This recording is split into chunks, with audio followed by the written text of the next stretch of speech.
Hi hello' নমস্কাৰ সকলোকে মোৰ আন এটা ব্লগলৈ আপোনালোক সকলোকে স্বাগতম জনাইছোঁ। আশা কৰিছোঁ আপোনালোক সকলোৰে ভাল, আমাৰো ভালেই। আৰু এয়া হৈছে আমাৰ গাঁৱৰ নামঘৰত ভাগৱত পাঠ আছিলে, তালৈ বুলি পেলাই আহিছিলোঁ আৰু তাতে অকণমান ভিডিঅ' কৰি ৰাখিলোঁ। ভিডিঅ'টো শেষলৈকে চাব, চাই কেনেকুৱা পাই কমেণ্ট কৰি জনাব, লাইক কৰিব, শ্বেয়াৰ কৰিব, লগতে মোৰ চেনেলটো ছাবস্ক্ৰাইব কৰিব। আহকচোন ভিডিঅ'টোলৈ আগবাঢ়োঁ।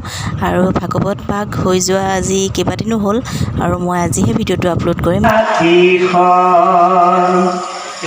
দূৰতে থাকিয়া পঢ়া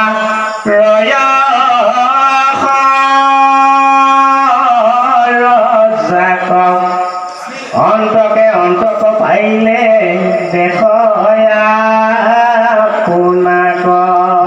কৃষ্ণ গুৰু বাবাই সমস্ত। এতিয়া নাৰদে সেই প্ৰাচীন বহিক ৰজাক নাৰীৰ যিটো যৌৱন, এই যৌৱনৰ কথাখিনি প্ৰকাশ কৰিছে।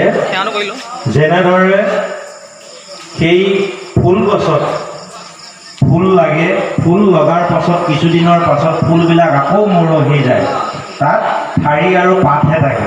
ঠিক তেনেকৈ নাৰীৰ যৌৱন বেছি দিনলৈ নাথাকে। সেই যৌৱনটো দেখাৰ যিটো ৰূপ সৌন্দৰ্য লাহে লাহে কমি আহে।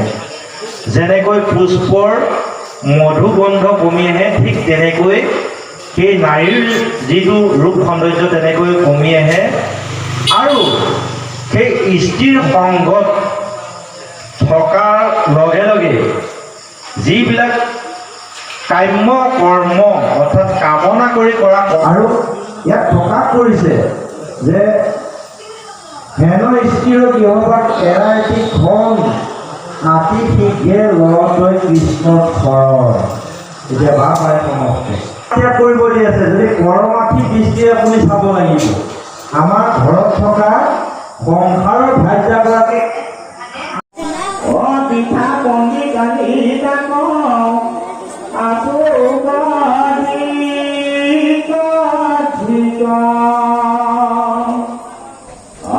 গোপিলে শংকৰবাদী সকলে মনৰ তোমাৰ কাদে আজি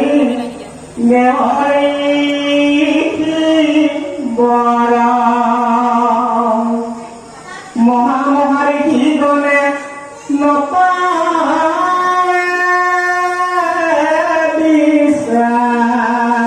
ইয়াৰ পৰমাৰ্থিক দৃষ্টিৰে বিচাৰ কৰিব লাগিব। পাপ হয় সমস্ত দৃষ্টি, সেইকাৰণে আমি পূৰ্বতে কৰোঁ পৰমাৰ্থিক তত্ত্ব। এয়া হৈছে ভাগৱত সামৰণিৰ দিনাখন আমাৰ ভাগৱত ভাগ এনেকৈ মূৰত লৈ যি নিয়ম কৰে তাৰে অকণমান দেখুৱাইছোঁ।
ভাগৱত পাঠৰ ভিডিঅ'টো ইমানেই আছিলে। আজিলৈ আহিছোঁ। ভিডিঅ'টো শেষলৈকে চোৱাৰ বাবে বহুত বহুত ধন্যবাদ। Bye bye.